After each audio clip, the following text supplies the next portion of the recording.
नमस्कार विद्यार्थी मित्रांनो, ओएसिस स्टडी पॉइंट या यूट्यूब चॅनलमध्ये आपलं स्वागत आहे। या व्हिडिओमध्ये आपण पाहणार आहोत 30 एप्रिल 2023 रोजी जी MPSC कंबाईन प्रीची एक्झाम होणार आहे। या एक्झामसाठी जी आपण सराव पेपर सिरीज सुरू केलेली आहे, या पेपरमधील पेपर क्रमांक 4 जो 100 मार्कचा पेपर आहे, त्या पेपरमधील इतिहास या विषयाच्या संदर्भाने जे काही 14 प्रश्न आपण सेट केले होते, या 14 प्रश्नांवर विश्लेषणात्मक चर्चा आपण या व्हिडिओच्या माध्यमातून करणार आहोत। या पेपरमध्ये म्हणजे पेपर क्रमांक 4 मध्ये आपण इतिहासाचे जे प्रश्न आहेत ते प्रश्न क्रमांक 15 ते प्रश्न क्रमांक 28 या दरम्यान इन्क्लूड केलेले आहेत। तर अधिक वेळ न घेता आपण लगेच प्रश्नांचा सराव करून घेऊयात। प्रश्न आहे, दादोबा पांडुरंग तरखडकर यांच्याविषयी चुकीचे विधान कोणते आहे? ठीक आहे। पहिलं विधान आहे, 1852 मध्ये डेप्युटी कलेक्टर असताना त्यांनी भिल्लांचा उठाव मोडून काढला। पहिलं विधान बरोबर आहे। दुसरं विधान आहे, दादोबांच्या कार्याचा गौरव म्हणून ब्रिटिशांनी त्यांना राव बहादूर ही पदवी दिली। दुसरं विधान सुद्धा बरोबर आहे। पुढे 1856-57 या काळामध्ये उठाव झाला होता आणि तो उठाव दडपण्यात त्यांना यश आले, मोडून काढण्यात त्यांना यश आले, म्हणून ब्रिटिशांनी राव बहादूर अशी पदवी दिली होती। त्यानंतर नेक्स्ट, परमहंस सभेच्या स्थापनेमध्ये त्यांचा सिंहाचा वाटा होता। पर्याय क्रमांक 3 सुद्धा बरोबर आहे। तरखडकरांचे जे काही मुख्य सभेशी रिलेटेड तरखडकर आहेत म्हणजे मानव धर्म सभा, परमहंस सभा, प्रार्थना समाज आणि ज्ञानप्रसारक सभा, ह्या महत्त्वाच्या ज्या काही 4 संस्था आहेत त्या पण लक्षात असू द्या, कारण त्यावर आधारित आपल्याला प्रश्न विचारलेले असतात। त्यानंतर नेक्स्ट पर्याय आहे, त्यांनी शून्यालब्धी, हिंदुस्थानचा इतिहास, सारसंग्रह इत्यादी ग्रंथ लिहिले। तर हे रॉंग आहे, कारण हे जी पुस्तकं लिहिली आहेत ही जांभेकरांची पुस्तकं आहेत। बाळशास्त्री जांभेकरांनी ही पुस्तकं लिहिलेली आहेत, जसं शून्यालब्धी, हिंदुस्थानचा इतिहास। ठीक आहे, म्हणून तरखडकरांच्या बाबत पर्याय क्रमांक 4 हा योग्य नाही, म्हणजेच तो चुकीचा पर्याय, म्हणजे तेच आपल्या प्रश्नाचं उत्तर आहे। कारण आपल्याला काय विचारलं होतं, चुकीचं विधान निवडलं होतं। पहिलं, दुसरं आणि तिसरं हे विधान बरोबर आहे तरखडकरांच्या बाबतीत, चौथं विधान काय आहे, चुकीचं आहे, म्हणून पर्याय क्रमांक 4 हे आपल्या प्रश्नाचं उत्तर आहे। जनरली दादोबा पांडुरंग तरखडकर हे आपल्याला मराठी व्याकरणामध्ये सुद्धा अभ्यासाला मिळतात। महाराष्ट्र भाषेचे व्याकरण नावाचं पहिलं मराठीचं पुस्तक लिहिलं, म्हणून आपण त्यांना मराठी भाषेचे पाणिनी असं सुद्धा संबोधतो, जे आपल्या सर्वांना माहिती आहे। त्यानंतर नेक्स्ट क्वेश्चन बघा, फडकेच्या अटकेनंतर कोणत्या वर्तमानपत्रात लिहिलेल्या लेखात देशाप्रमाणे ओथांबलेला हिमालयासारखा उत्तुंग महापुरुष असा फडकेंचा गौरव करण्यात आला? केसरी, मराठा, अमृत बाजार पत्रिका, काळ? तर आपल्या प्रश्नाचं उत्तर आहे अमृत बाजार पत्रिका। हे जे बंगाली वृत्तपत्र होतं, या बंगाली वृत्तपत्रांमध्ये फडकेंचा जो गौरव केला होता तो देशप्रेमाने ओथांबलेला हिमालयासारखा उत्तुंग महापुरुष असा गौरव करण्यात आला होता। मूलतः अमृत बाजार पत्रिका हे जे वृत्तपत्र होतं हे शिशिर कुमार घोष आणि बंधू मोतीलाल घोष यांनी सुरू केलं होतं। सुरुवातीला हे जे वृत्तपत्र होतं हे बंगाली होतं, बंगाली वृत्तपत्र होतं, बंगाली आणि इंग्लिशमध्ये हे वृत्तपत्र चाले। परंतु या वृत्तपत्राच्या बाबतीमध्ये अजून एक विशेष आहे की ज्यावेळेस 1878ला देशी वृत्तपत्र बंदी कायदा आला लॉर्ड लिटनचा, त्या काळामध्ये लगेच त्यांनी हे जे वृत्तपत्र होतं बंगाली हे इंग्रजी केलं होतं, कारण इंग्रजी वृत्तपत्र त्या कायद्याच्या कचाट्यातून वाचणार होती, म्हणून तोच लगेच विवेकबुद्धीनं शिशिर कुमार घोषांनी त्याचं इंग्रजीमध्ये रूपांतर करण्यात आलं होतं। इन जनरली माहिती असू द्या, कारण असे प्रश्न आपल्याला विचारतात। तर इथं जो प्रश्न होता की फडकेंबाबत कोणत्या वृत्तपत्रिकामध्ये हे असं त्यांचा नामोल्लेख, त्यांचा गौरव केला होता, तर अमृत बाजार पत्रिकामध्ये 1879 मध्ये असं लिहून फडकेबाबत आलेलं होतं। त्यानंतर नेक्स्ट क्वेश्चन बघा, खालील विधाने कोणत्या स्त्री सुधारक महिलेविषयी माहिती देतात? पहिलं विधान आहे, त्यांनी हंटर कमिशन पुढे शिक्षणाच्या संदर्भात साक्ष दिली. मुलींच्या शाळेत स्त्री शिक्षकेप्रमाणे स्त्री इन्स्पेक्टर असावे असे मत मांडले. त्यांनी अनाथ मुलांसाठी सदानंद सदन सुरू केले. तर सदानंद सदनवरून जरी आपल्याला लक्षात येत असेल तर या प्रश्नाचं उत्तर आपल्याला घ्यावं लागेल पंडिता रमाबाई. पर्याय क्रमांक 3 हे आपल्या प्रश्नाचं उत्तर आहे. वरील तीनही ओळी या पंडिता रमाबाई यांच्याबाबत आलेल्या आहेत. कारण त्यांनी अनाथ मुलांसाठी प्रीती सदन, शांती सदन, सदानंद सदन असे विविध सुरू केले होते गृह. त्यामुळं यावर आधारित आपल्याला प्रश्न विचारू शकतात.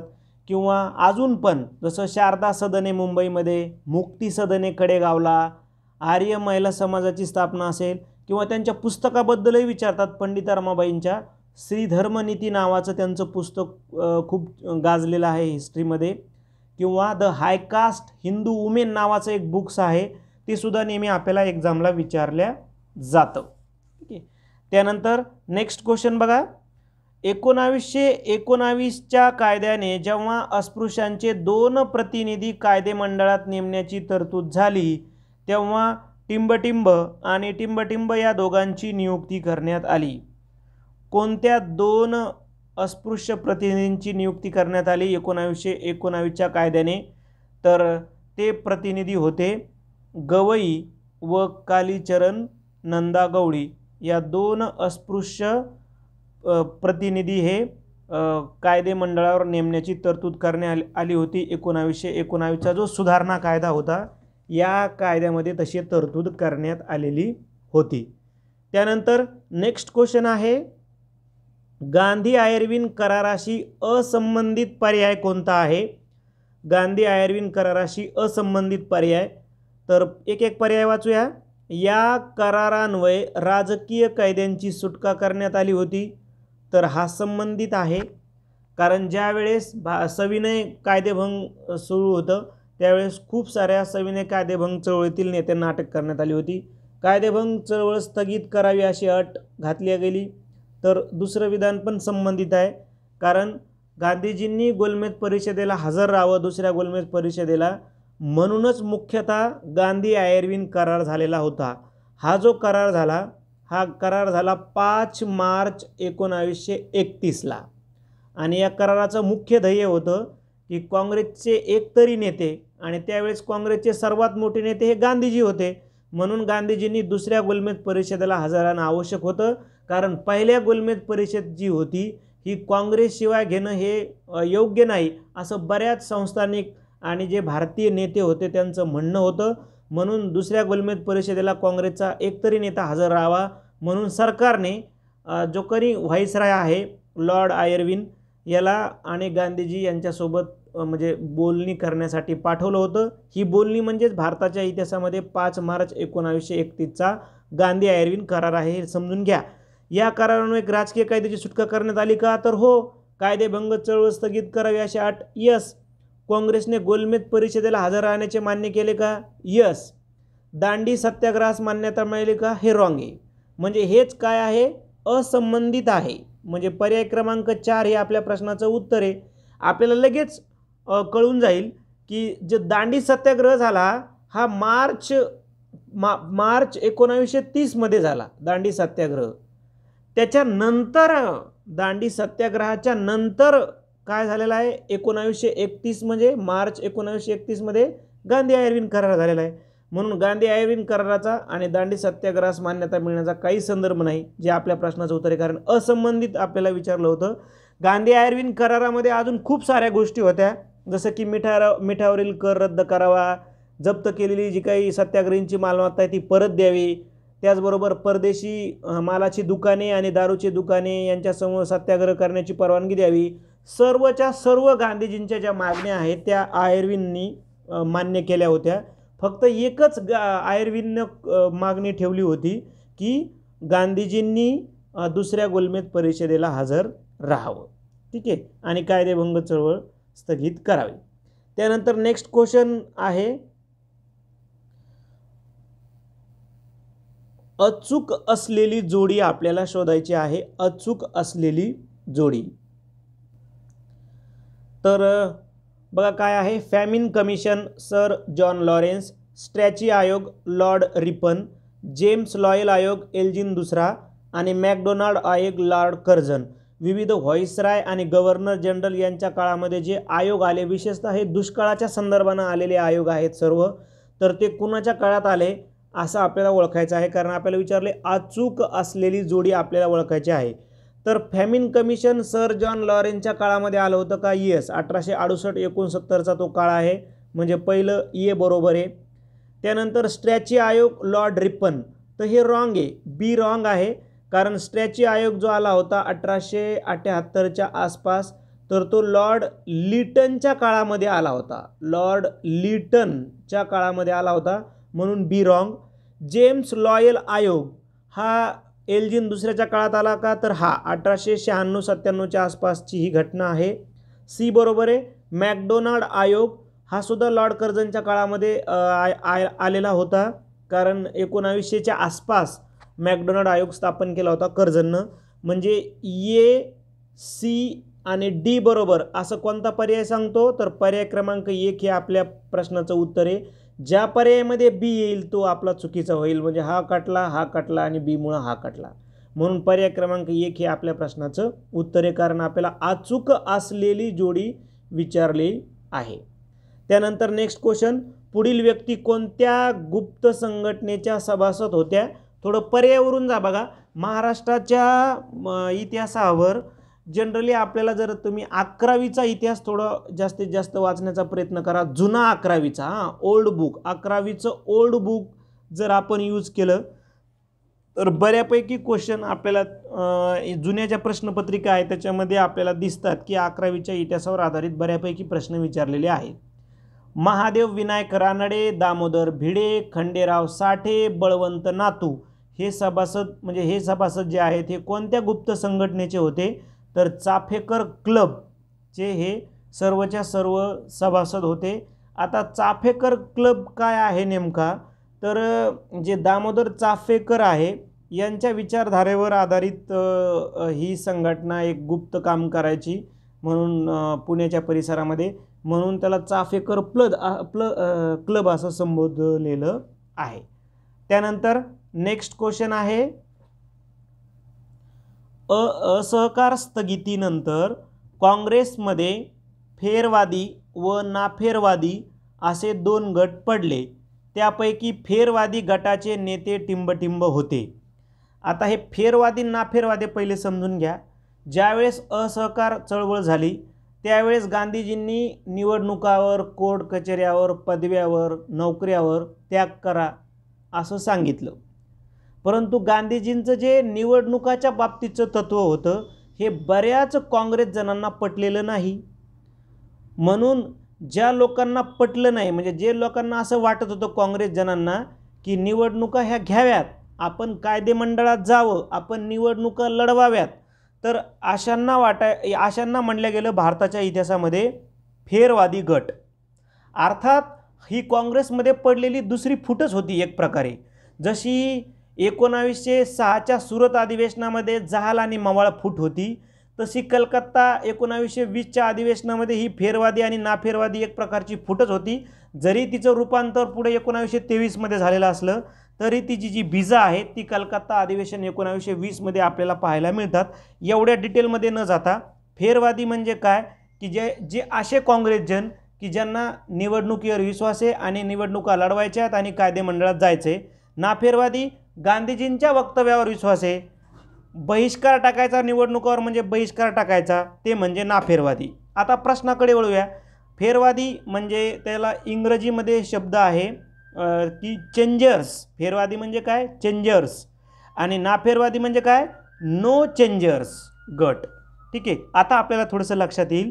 तर कोण फेरवादी गटाचे नेते आहेत असा प्रश्न विचारला. फेरवादी गटाचे म्हणजे चेंजर्स गटाचे नेते कोण आहेत? तर विठ्ठलभाई पटेल ग्रुपमध्ये आहेत मोतीलाल नेहरू आणि सी आर दासांच्या, म्हणून 1, 2 आणि 3 हे जे आहेत हे चेंजर्स ग्रुपचे नेते आहेत, म्हणजे फेरवादी गटाचे नेते आहेत. म्हणून 1, 2 आणि 3 असा सांगणारा पर्याय क्रमांक 1. मात्र वल्लभभाई पटेल जे आहेत हे नाफेरवादी गटाचे नेते आहेत, म्हणून त्याचा चौथा जो पर्याय आहे तो असणारे उत्तर आपले यामध्ये इन्क्लूड होणार नाहीत, म्हणून पर्याय क्रमांक 1 हेच आपल्या प्रश्नाचं उत्तर असणार आहे. त्यानंतर क्वेश्चन आहे, पंतप्रधान इंदिरा गांधी यांच्या काळात राजस्थानातील पोखरण या ठिकाणी कोणत्या तारखेला भारताची अणुस्फोट चाचणी घेण्यात आली? तर भारताच्या इतिहासातील खूप महत्त्वाचा डेट किंवा तारीख म्हणू आपण, कारण ही सर्वांना पाठ पाहिजे. प्रश्न आपल्याला जनरली इझी झाला तो क्वेश्चन. तर 18 मे 1974ला, 18 मे म्हणजे पर्याय क्रमांक 1, 18 मे 1974ला भारताची पहिली अणुचाचणी घेण्यात आली इंदिराजींच्या काळामध्ये. अजून एक विशेष माहिती की या अणुचाचणी जी घेण्यात आल्यानंतर जे त्याला सांकेतिक नाव विचारू शकतात, सांकेतिक नाव जे होतं ते होतं स्माइलिंग बुद्धा, असं सांकेतिक नाव होतं या अणुचाचणीचं, किंवा हसणारा बुद्ध असं या अणुचाचणीचं सांकेतिक नाव होतं. बुद्ध पौर्णिमेलाच ही अणुचाचणी झाली, हे तिचं विशेष आहे. त्यानंतर दुसरी जी अणुचाचणी झाली वाजपेयी सरकारच्या काळामध्ये, म्हणजे वाजपेयी, अटल बिहारी वाजपेयीजी पंतप्रधान असताना, त्यावेळेस 13 मे ही तारीख होती, ही पण लक्षात ठेवा. 13 मे 1998, 13 मे 1998 हे पण लक्षात ठेवा. त्यानंतर नेक्स्ट क्वेश्चन, मुंबईमध्ये झाडू कामगारांच्या मागण्या मांडण्यासाठी संप घडून आणून झाडू कामगार मंडळाची स्थापना कोणी केली? तर ती स्थापना केली होती सेनापती बापट यांनी. ठीक आहे, तर हे थोडेसे फॅक्च्युअल क्वेश्चन आहेत, आपल्याला जनरली अशा काही संस्था वगैरे आपल्याला थोड्याशा लक्षात ठेवायच्या आहेत. त्यानंतर बंगालमधील महान क्रांतिकारक सूर्यसेन यांच्याबद्दल काय चूक आहे असा प्रश्न विचारलेला आहे. काय चूक आहे? ठीक आहे, तर प्रश्नांचं वाचन करूया. पर्यायाचं, त्यांनी चितगाव शस्त्रलुटीनंतर स्वतंत्र हिंदुस्थानचे सरकार स्थापन केले, तर हे बरोबर आहे, पहिला ऑप्शन बरोबर आहे.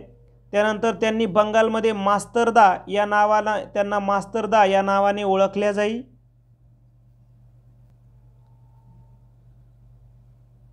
तर जे सूर्यसेन होते हे एक शिक्षक होते, त्यामुळे त्यांना मास्तरदा असं टोपण नावाने ओळखल्या जाई.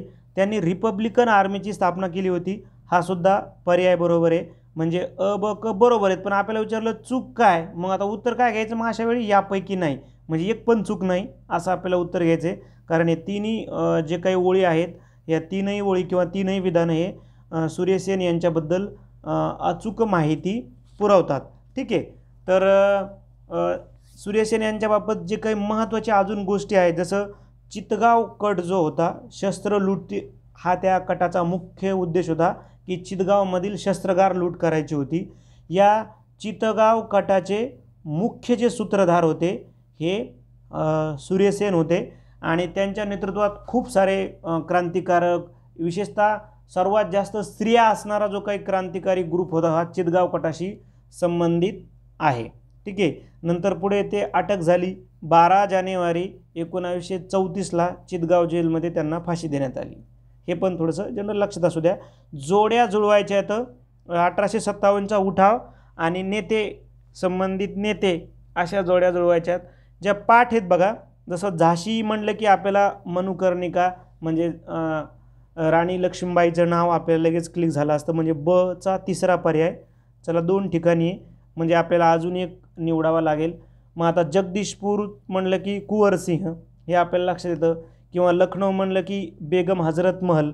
मग शेवटी एकच पर्याय उरला की खानदेश आणि खरजा सिंग. ठीक आहे, म्हणजे पर्याय क्रमांक 1 हे आपल्या प्रश्नाचं उत्तर आपल्याला मिळून जातं. त्यानंतर नेक्स्ट क्वेश्चन आहे, ज्ञानोदय वृत्तपत्राबद्दल काय योग्य आहे? ज्ञानोदय वृत्तपत्राबद्दल योग्य काय आहे? तर हे वृत्तपत्र अमेरिकन ख्रिश्चन मिशनऱ्यांनी सुरू केले होते. त्यानंतर दुसरं विधान आहे, ख्रिश्चन धर्माचा प्रसार करणे वृत्तपत्र स्थापनेचा उद्देश होता. ज्ञानोदयमधून हिंदू धर्म, चालीरीती, परंपरा यावर टीका केल्याने हिंदू समाजात सुधारणा होण्यास मदत झाली आणि ज्ञानोदय हे इंग्रजी व उर्दू भाषेत छापले जाई। आता योग्य काय आहे ज्ञानोदयबद्दल? तर पहिलं विधान योग्य आहे, कारण हे वृत्तपत्र ख्रिश्चन मिशनरीने सुरू केलं, हे बरोबर आहे। कारण अमेरिकन मराठी जे मिशन आहे त्यांनी ते सुरू केलं होतं, म्हणजे ते जवळपास पहिलं विधान बरोबर आहे। ख्रिश्चन धर्माचा प्रसार करणे हा वृत्तपत्रात स्थापनेचा मुख्य उद्देश होता, बी पण बरोबर आहे, त्यामधून ख्रिश्चन धर्माचा प्रसार चाले। क बघा, ज्ञानोदयमधून हिंदू धर्म, चालीरीती, परंपरा यावर टीका केल्याने हिंदू समाजात सुधारणा होण्यास मदत झाली। आपल्याला क सुद्धा बरोबर घ्यावं लागेल, कारण ख्रिश्चन धर्माचा प्रसार करत असताना हिंदू धर्मावर टीका करणं, म्हणजे हिंदू धर्मावर ज्या टीका झाल्या त्याच्यातूनच सकारात्मक बाबी घेऊन हिंदू धर्मामध्ये काही सुधारणासुद्धा झाल्या, ही पण एक बाब महत्त्वाची। म्हणजे अ, ब, क हे ज्ञानोदयबद्दल योग्य माहिती देतात, पण ड योग्य देत नाही, कारण हे जे वृत्तपत्र आहे हे सुरुवातीला जे होतं म्हणजे पहिले 5-6 जे अंक आहे ते मराठी भाषेत निघले, नंतर ते दोन्ही भाषेत म्हणजे मराठी आणि इंग्रजी, उर्दू भाषेत येत नव्हतं, तर इंग्रजी आणि मराठी भाषेत ते प्रकाशित व्हायचं। म्हणजे अ, ब, क बरोबर ड चूक। मग आपल्याला योग्य विचारलं तर अ, ब, क बरोबर असं सांगणारा पर्याय आहे पर्याय क्रमांक 2। त्यानंतर खालीलपैकी हे काँग्रेस स्थापनेचे सुरुवातीचे उद्दिष्ट नव्हते, असा सरळ प्रश्न विचारलेला आहे। आपल्याला माहिती आहे की 1885 मध्ये ज्यावेळेस काँग्रेस स्थापन झाला त्यावेळेस काँग्रेसचा उद्देश काही भारताला इंग्रजाच्या वर्चस्वातून किंवा भारत स्वातंत्र्य घडून आणणं हा उद्देश नव्हता, हे एक लक्षात घ्या। म्हणून आपण त्या उत्तरापर्यंत पोहोचू शकत नाही। पर्याय जर विचार केला, देशाच्या विविध भागातील राष्ट्रवादी कार्यकर्त्यामध्ये मैत्रीपूर्ण संबंध प्रस्थापित करणे हे उद्दिष्ट होतं। जात, धर्म, पंथ, प्रांत, मतभेद कमी करून राष्ट्रीय एकात्मता हे पण उद्दिष्ट होतं। भारताला इंग्रजांच्या वर्चस्वाखालून मुक्त करून स्वातंत्र्य मिळवून देणे हे सुरुवातीच्या काँग्रेसचं उद्दिष्टच नव्हतं, म्हणून हेच आपल्या प्रश्नाचं उत्तर आहे। कारण महत्त्वाच्या व निकडीच्या मागण्या लोकांचे सरकारपुढे प्रश्न हे तरी उद्दिष्ट होतं। म्हणजे 1, 2 आणि 4 हे 1, 2 आणि 4 ही सुरुवातीच्या काँग्रेसची उद्दिष्ट होती, परंतु तिसरं नव्हतं। म्हणून कोणतं नव्हतं? पर्याय क्रमांक 3। कारण जर आपण काँग्रेसचा जर इतिहास बघितला तर म्हणजे काँग्रेस स्थापन झाल्याच्या नंतर 20 वर्षानंतर म्हणजे 1905 ला बनारसच्या अधिवेशनामध्ये 1905 ला बनारसच्या अधिवेशनामध्ये वसाहती अंतर्गत स्वातंत्र्याची सर्वप्रथम मागणी झाली आणि मग पुढे 1929 ला लाहोर अधिवेशनामध्ये संपूर्ण स्वातंत्र्याची मागणी काँग्रेसनं केली। ठीक आहे, तर हे सर्व थोडंसं डिटेलमध्ये आपल्याला थोडंसं एक्स्ट्रा माहिती पाहिजे।